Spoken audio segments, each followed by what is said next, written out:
mais jaan ci suuf tànk ci suuf yàgg xamoon naa ne dañ tase. Il n'avait pas eu le courage de faire sa déclaration de politique générale face à la précédente assemblée. dafa am ku fi taxaw léegi ne mbëru làmb la catégorie poids plume ne wiri jaari ndaar yi ma koy laaj ndax doyulul ay jël am ko feelu fële ne tànk suuf jaan suuf ma koy laaj kuy tànk ak kan mooy jaan ak ku matt morom la. Monsieur le ministre de l'hôpital de Ourossogui qu'on devrait inaugurer au mois de décembre, vous avez arrêté les travaux. Merci beaucoup. Quand on parle pour une région et qu'on donne 2 minutes, je trouve que c'est pas. Merci beaucoup. gis nañ fi sànq suñu benn collègue bu taxaw di kaas ci ñaari minutes ñu ko jox mu mel ni président assemblée nationale moom moo joxe temps yi. Je pense que loolu ça ne s'est pas passé comme ça parce que chaque groupe parlementaire dañ ko répartir son temps de parole donc dans le groupe parlementaire de Takku Wallu su fekkee député yëpp lañu bëgg a wax effectivement ñaari minutes ngay mën a am. Je pense que c'est malhonnête de faire croire à la population que ni c'est le président qui nous a donné ce temps de parole. Monsieur le Premier ministre maa ngi lay féliciter ci exposé bi nga def mais également sur ton brillant parcours politique. Sénégalais yëpp war nañ nangul ne am na lu la yàlla may ñu nangul la ko. Article 40 du règlement intérieur li ma bëgg a xam mooy que ni les chefs d'état-major des absentéistes muy Amadou Ba ak Cheikh Oumar Anne war nañ wax ci si niñ nekkee. mooy sa doomu nday Barthélémy Toye Dias li nga bañoon ne ñu jël mairie bi ci moom en 2022 maa ngi lay yëgal ne ñoo ngi koy jël xaw ma ndax yëg nga ko ou pas donc maa ngi lay yëgal ndax yëgoo woon déguerpissement yi maa ngi lay yëgal aussi. Monsieur le Premier ministre, je voudrais tout au début de mon propos vous demander si vous pouvez nous expliquer la différence entre rapporter une loi d'amnistie et abroger une loi d'amnistie. benn question kese la am mooy est-ce que ba léegi yaa ngi gëm ne étrangers yi ils sont au nombre de 207 791 au Sénégal.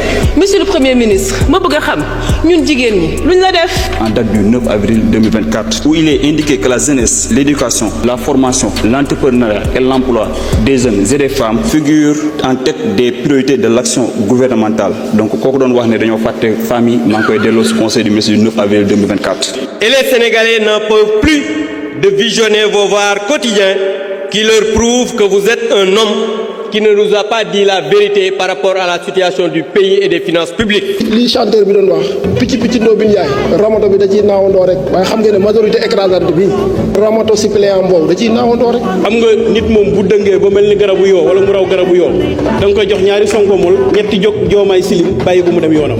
Nous avons constaté dans tous les documents de référence qu'il y a des pôles Kajoor, Bawol, Sine, Saloum, mais le Fouta a été exclu. Pourquoi la division du Fouta en 2 parties? Monsieur le Premier ministre, Fouta feccetaaki, Fouta wambetaaki, Fouta nawortaaki, Fouta heɓat geɗal muɗum ha timma. kono monsieur le ministre peccowo adortago hoore mum e feccere nde peccuɗa e laamu ma ko Casamance gardoriɗa a waɗi gouvernement ma min goyi dow min mbi min jiyani hen ministre ummade ganduɗa e diwan Fouta Allah jarama je vous remercie. Présidence de la République 45 milliards la ñu consommé maanaam 15 milliards par mois le président Bassirou Diomaye Faye genn wàllu milliard 500 millions lay dépensé par jour ci trimestre bi mujj. Monsieur le président Abdou Mbow, je pense que vous avez mal lu le rapport d'exécution des dépenses de la présidence. Des montants cumulatifs sur 9 mois, vous les ramenez à un trimestre.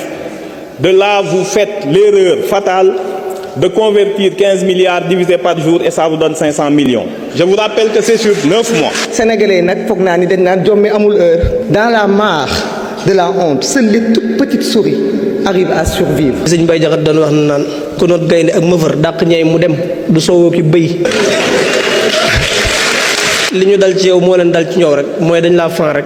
te jotaay bi doon nañ ko reefee pour am ko yow. Monsieur le Premier ministre rupture am na Sénégal parce que c'est la première fois ma gis déclaration politique générale ka koy def sol garam mbubb maa ngi la ciy gërëm bu baax. c'est la première fois itam ma gis ñuy def déclaration politique générale ñu ne nañ ko dagg dem julli ji loolu tamit ñu ngi la ciy gërëm. di la sant tamit ci jël gi nga jël Cheikh Ahmadou Bamba Khadim Rasoul màggal ko bañ koy jàngalee ci école yi loolu tamit ñoo ngi la ciy gërëm. discours am bi mu ko waxee ba léegi opposant bu ma xool yaa ngi nelaw fi nga toog. parce que nag seen yalwaan daa këpp.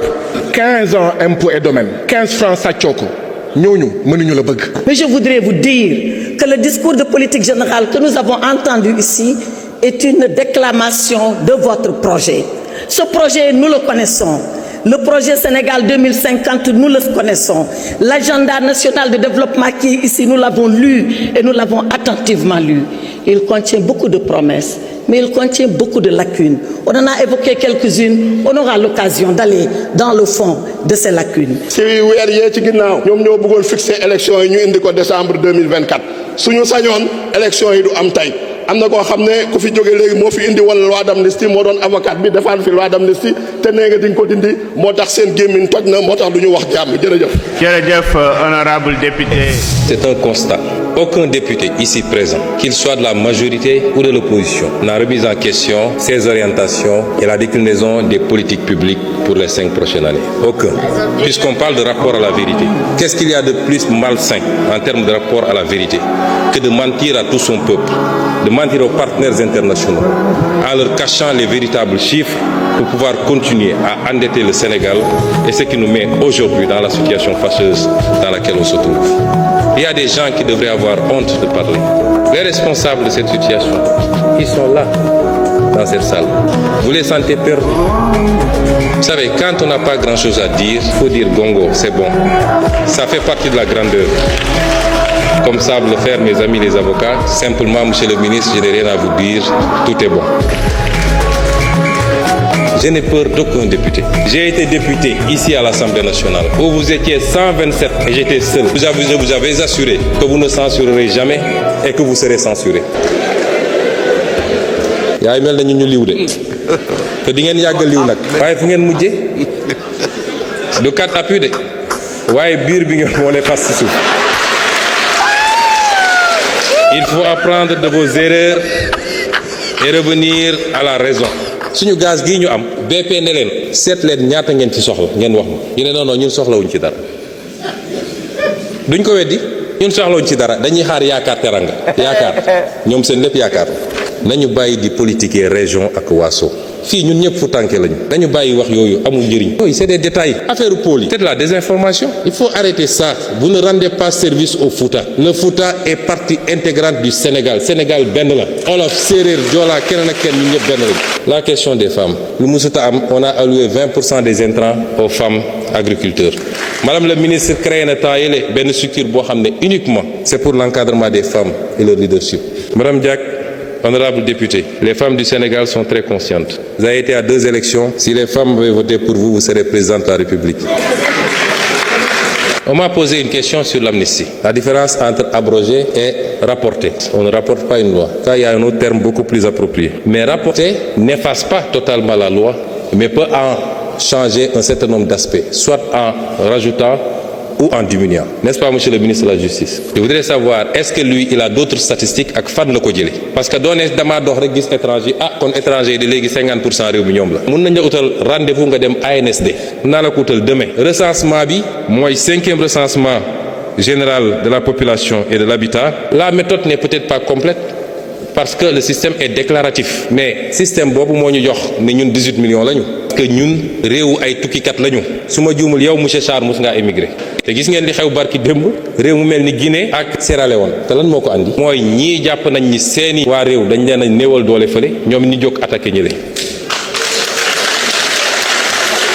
dañu def attention dañu ne woon loi d'amnistie bi dañ koo négocier mu méngawul ak dëgg maa nga woon fa ma ne woon ci sama hôtel 5 étoiles bi Ayib Daffé ngi nii ne leen voter contre cette loi parce qu'on n'acceptera jamais une loi qui absout ay nit yoo xam ne la ñu def lu garaaw la ñu génn ne loi d'amnistie bi de toute façon voté nañ ko ba pare ça a bénéficié à Pastef waaye léegi Pastef la bénéficié woon Pastef bëggatul bëggul kon lan moo fi jaar tëbëg ñii naan kenn mënu ko abroger parce qu'il y a déedéet man nga doon may bëggatuma nañu génne loi d'amnistie bi ñun ñëpp ñu dem uyu ji nañu génne loi d'amnistie bi fi jar a ragal. Monsieur Mbow, vous aggravez votre cas. kenn mënu laa sauver lii problème bi mooy doo wax loo xam wala loo maîtriser. Enfin dernier amalgame yow